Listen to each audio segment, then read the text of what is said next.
Orientation day nga ng aking bunso at pinadala ko na sa kanya yung mga school supplies na kailangan niyang ipasa, yung cartolina, Manila paper, folder at plastic envelope.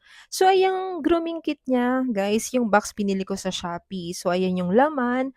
Tapos yung soap, guys, since meron kaming stock ng soap, binaak ko lang siya para ipadala. Ayan, meron siyang extra t-shirt, underwear, short towel at saka tissue. Tapos guys, 'di ba yung pangalan ng anak ko, ayan napakahaba, sorry naman anak ha.